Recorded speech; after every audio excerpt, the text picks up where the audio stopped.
오늘 우리가 함께 묵상할 말씀은 4월 10일 금요일 창세기 23장 1절부터 20절입니다. 여러분 한번 상상해 보십시오. 수십 년을 함께하며 온갖 고생을 다 겪었던 사랑하는 아내가 방금 세상을 떠났습니다. 참 가슴이 무너지는 순간이죠. 네, 슬픔에 잠겨서 시신을 묻을 곳을 찾고 있는데 그 지역 토착민들이 다가와서 막 위로를 건네는 척하면서 사실은 고도의 상술로 엄청난 바가지를 씌우려 합니다. 애통할 시간조차 주지 않는 아주 냉곡한 현실이네요. 맞습니다. 시작부터 숨막히는 부동산 협상이 벌어지는데 이게 바로 오늘 창세기 23장 본문이 보여주는 첫 장면입니다. 언뜻 보면 그냥 슬픈 장례식 이야기 같잖아요. 네네, 겉보기엔 그렇죠. 그런데 이 본문은 사실 하나님의 약속하고 고대 근동의 그 살벌한 현실이 정면으로 부딪히는 아주 거대한 구속사적 사건을 다루고 있거든요. 맞습니다. 이 본문을 단순히 고인을 모시는 절차 정도로만 보면 안 됩니다. 이 치열한 거래의 핵심은 이제 평생을 떠돌이 나그네로 살았던 아브라함이 그 약속의 땅 가나안에서 처음으로 영구적인 자신의 소유지를 합법적으로 얻어내는 과정에 있거든요. 아, 첫 소유지요? 네. 하나님이 가나안 땅 전체를 주시겠다고 하신 그 거대한 언약이 이 작은 무덤 하나를 사들이는 철저한 법적 절차를 통해서 마침내 역사적이고 물리적인 현실로 첫 발을 내디딘 것이죠. 와, 그렇게 연결이 되는군요. 그렇다면 오늘의 본문에 의하면 이 이야기가 도대체 어떻게 전개되는지 그 배경부터 하나씩 짚어보겠습니다. 네, 좋습니다. 본문 1절과 2절을 보면요. 사라는 가나안 땅 헤브론, 그러니까 기럇 아르바에서 127세의 나이로 생을 마감합니다. 성경 전체를 통틀어서 여성의 향년이 이렇게 구체적으로 기록된 건 사라가 유일하거든요. 참 특별한 위치를 가진 인물이라는 걸 보여주는 대목이죠. 맞아요. 그래서 아브라함은 그녀를 위해 통곡하며 슬퍼합니다. 그런데 여기서 저는 첫 번째 의문이 들더라고요. 아브라함이 가나안 땅에 들어온 지가 무려 60년이 훌쩍 넘은 시점이잖아요. 네, 꽤 오랜 세월을 보냈죠. 그렇게 수십 년을 살았는데도 4절을 보면 아브라함이 헷족 속업해서 자신을 여전히 나그네와 거류하는 자라고 소개를 합니다. 아니, 왜 그토록 오래 살았는데도 아직 이방인 취급을 받고 스스로도 그렇게 부르는 걸까요? 그 부분은 당시의 역사적 배경을 좀 들여다봐야 완전히 이해가 되는데요. 아브라함이 머물던 그 헤브론 지역에는 이미 아모리 족속이나 헷 족속 같은 강력한 집단들이 확고하게 자리를 잡고 있었습니다. 이미 텃세가 강한 원주민들이 있었군요. 그렇죠. 그런데 아브라함은 막대한 부를 축적하고 식솔도 많았음에도 불구하고 그 토착민들의 도시에 들어가서 그들의 정치나 경제 시스템에 편입되기를 스스로 거부했습니다. 일부러 안 들어갔다고요? 네, 성벽 안으로 들어가서 그들의 우상 숭배나 세상 방식에 동화되는 대신에 그냥 밖에서 장막을 치고 유목민으로 남는 길을 택한 겁니다.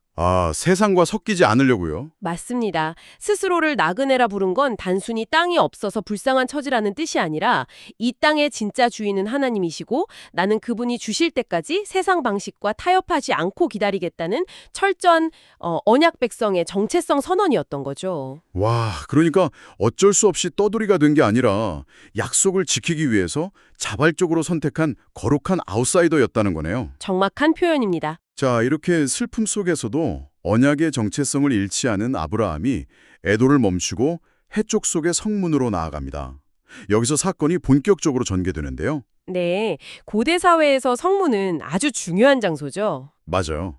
단순한 출입구가 아니라 재판도 열리고 계약도 맺는 공공행정 중심지잖아요.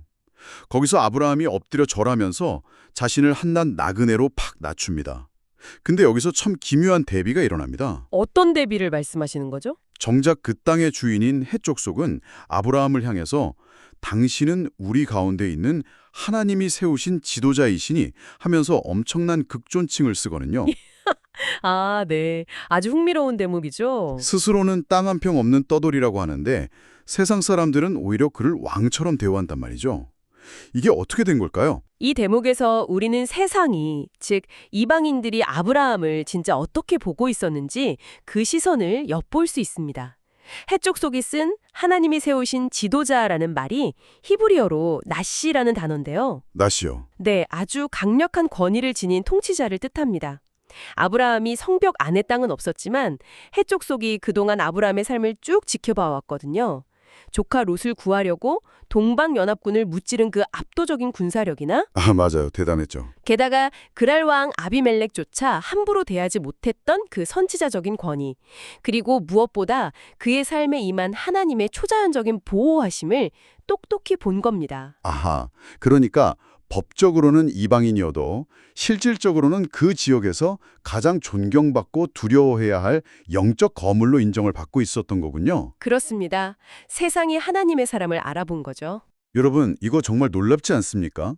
자신은 나그네라고 몸을 낮추는데 상대방은 아이고 무슨 말씀이십니까? 당신은 신이 내린 지도자이십니다. 이러면서 굽신거리는 묘한 역학관계 말입니다. 네, 그 존중을 바탕으로 아브라함이 드디어 매장제를 요청하죠. 맞아요. 에브론이라는 사람의 소유인 막벨라 굴을 정당한 대가를 내고 사겠다고 합니다. 그런데 여기서부터 분위기가 갑자기 확 바뀌면서 고대 근동의 치열한 밀당이 시작되거든요. 본격적인 흥정이 시작되는 겁니다. 네, 에브론이 성문한 모든 사람이 보는 데서 아주 호탕하게 말해요. 네, 주여, 그러지 마시고 그 밭과 굴을 제가 그냥 무상으로 드리겠습니다. 언뜻 들으면 진짜 감동적인 호의 같거든요. 슬픈 이웃에게 묘지를 공짜로 내어주겠다니? 참 마음씨 좋은 이유처럼 보이죠. 그런데 목사님, 사실 이거 고도의 상술과 함정이 숨어 있는 거 아닙니까? 막 조폭 영화 보면 보스가 이건 내가 주는 선물이니 받아두게 하면서 평생 거절할 수 없는 빚을 지우는 것처럼요. 와, 아주 예리하고 정확한 비유를 해주셨네요. 이 상황을 이해하려면 고대 해쪽 속의 토지법을 좀 들여다봐야 합니다. 법에요? 네, 말씀이 증언하듯이 아브라함은 분명히 밭 끝에 있는 막벨라 굴, 그 굴만 콕 집어서 사겠다고 했어요. 그런데 에브론은 은슬슬쩍 굴뿐만 아니라 그 굴이 속한 밭 전체를 무상으로 주겠다고 말을 바꿉니다. 아, 굳이 안 줘도 되는 밭까지 얹어줘요. 왜 그랬을까요? 고대 법에 따르면 땅의 일부만 팔게 되면 원래 지주가 그 땅에 부과되는 국가적 세금이나 군역 같은 의무를 계속 져야 했거든요. 헉, 세상에. 그러니까 에브론은 자기한테 쓸모도 없어진 그 밭 전체를 아브라함한테 떠넘겨서 그 무거운 세금과 법적 의무까지 몽땅 전가해버리려고 했던 겁니다. 와, 겉으로는 공짜라고 선심 쓰면서 뒤로는 그 골칫거리인 세금 폭탄을 밭재로 넘기려 한 거네요. 게다가 공짜라고 해놓고서 결국 엄청난 가격을 부르잖아요. 맞습니다. 에브론이 이렇게 말하죠. 당신과 나 사이의 땅값 은 400세겔이 무슨 대수겠습니까? 당신 죽은 자나 장사하십시오. 오, 속이 다 보이네요. 원래 흥정을 하려면 상대방이 깎을 틈을 줘야 하는데 무상으로 주겠다며 심리적으로 확 압박을 해놓고는 곧바로 은 400세겔이라는 터무니없는 최고가를 탁 던져버린 겁니다. 은 400세겔이 어느 정도 가치였나요? 당시 평범한 노동자가 한 푼도 안 쓰고 무려 40년을 모아야 만져볼 수 있는 어마어마한 돈이었습니다. 40년치 연봉이요? 네, 훗날 예레미야 선지자가 밭을 살 때 은 17세겔을 줬고요. 다윗이 타작마당을 살 때 은 50세겔을 줬거든요. 이걸 비교해 보면 에브론이 얼마나 엄청난 바가지를 씌운 건지 알 수 있죠. 작은 묘지 하나 사려다가 강남 빌딩 값을 내놓으라는 거나 마찬가지잖아요. 여러분, 여기서 우리는 아브라함이 대체 어떻게 반응할지 숨죽이게 됩니다. 상대가 함정을 팠고 말도 안 되는 바가지를 씌웠어요. 보통 사람 같으면 어떻게 했을까요?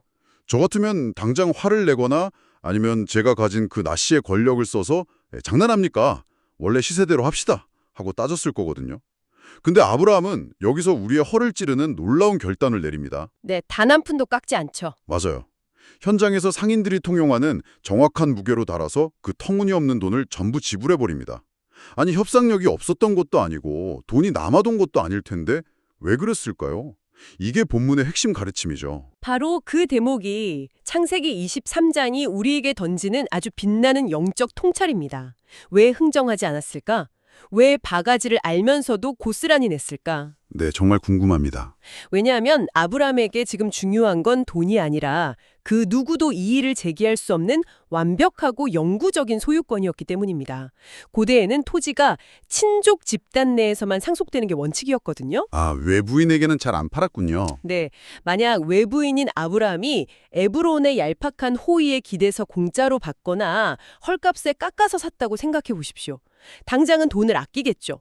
하지만 훗날 흉년이 들거나 정권이 바뀌면 아, 후손들이 찾아와서 딴지를 걸겠네요. 그렇죠. 우리 조상이 불쌍해서 거저 빌려준 거니까 이제 도로 내놓으시오. 이렇게 주장할 수 있는 빌미를 주는 겁니다. 와, 깎아달라고 하는 순간 그 거래 자체가 해쪽 속에 은혜를 입은 불완전한 계약이 돼버리는 거군요. 정확합니다. 그래서 아브라함은 해쪽 속 증인들이 성문에서 똑똑히 지켜보는 가운데 그 최고가를 단 1g 오차도 없이 완벽하게 달아줍니다. 훗날 어떤 후손도 딴지 걸 수 없게 법적 틈을 원천봉쇄해버린 겁니다. 바가지를 쓴 게 아니라 영원한 하나님의 언약을 보증하기 위해 스스로 최고의 기회비용을 기꺼이 지불한 거네요. 네, 완벽한 대가를 치름으로써 그 밭과 굴은 마침내 누구도 침범할 수 없는 가문의 영원한 소유가 된 겁니다. 철저한 대가 지불을 통해 세상이 뺏을 수 없는 소유권을 확정 지었다. 정말 소름 돋는 통찰입니다. 이렇게 서사의 결론에 이르러서 본문 19절 20절을 보면 사례가 드디어 마물의 앞 막벨라밭 쿨에 장사되잖아요. 네, 마침내 안식을 얻게 되죠. 그리고 20절에서 다시 한번 아브라함이 매장할 소유주로 확정되었더라 하고 못을 딱 박으면서 끝이 납니다. 이 결론이 지니는 무게감이 참 대단합니다.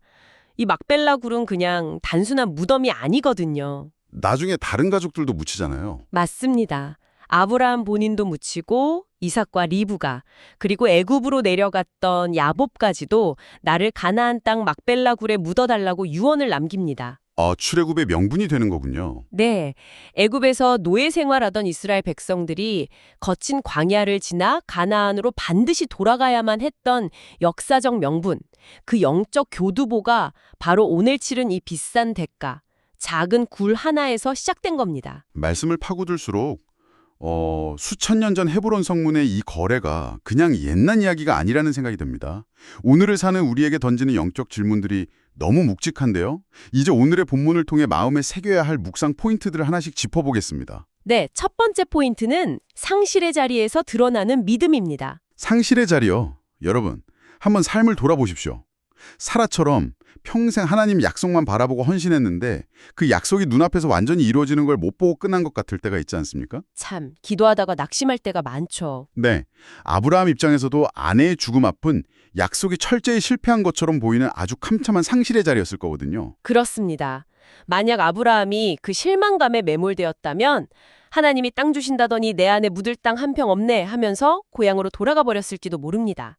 하지만 그는 그 이해할 수 없는 짙은 상실 속에서도 약속의 땅을 포기하지 않았습니다. 오히려 묘지를 사버렸죠. 네, 내 아내는 죽었지만 이 땅을 후손에게 주시겠다는 하나님의 약속은 결코 죽지 않았다. 이걸 행동으로 고백한 겁니다. 와, 모든 게 잘 풀릴 때 찬양하는 건 누구나 하죠. 하지만 무너지고 상실한 한복판에서 여전히 하나님의 신실하심을 신뢰할 수 있는가? 본문이 우리에게 묻고 있는 겁니다. 정말 가슴을 찌르는 질문이네요. 상실 속에서도 약속은 죽지 않았음을 믿는 것. 이어서 두 번째 묵상 포인트는 인간의 호의에 빚지지 않는 신앙입니다. 네, 에브론의 공짜 제안과 연결되는 부분이죠. 맞아요. 만약 여러분이 비슷한 상황이라면 어떠셨겠어요? 세상 유력자가 다가와서 아이고 돈은 됐습니다. 그냥 쓰십시오. 하면 보통은 할렐루야.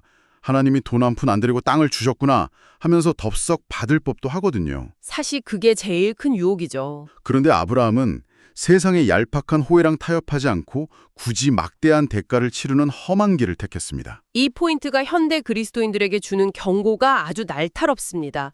아브라함은 공짜로 땅을 얻으면 훗날 사람들이 해쪽 속 인심이 좋아서 저들이 살 수 있었다고 하나님의 영광을 가로챌 걸 알았던 겁니다. 아, 세상의 은혜를 입은 게 돼버리니까요. 우리도 살면서 위기를 만나면 스며시 세상의 인맥이나 조건 없는 호의에 기대서 문제를 쉽게 해결하려는 유혹에 빠집니다.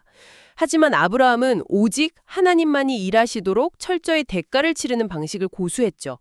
사람의 인정에 빚지지 않고 오직 하나님께만 운명을 거는 것, 그게 진짜 믿음입니다. 인맥에 기대려던 제 모습을 참 깊이 회개하게 됩니다. 자, 마지막 세 번째 묵상 포인트는 바로 첫 소유로 확증되는 거대한 약속입니다.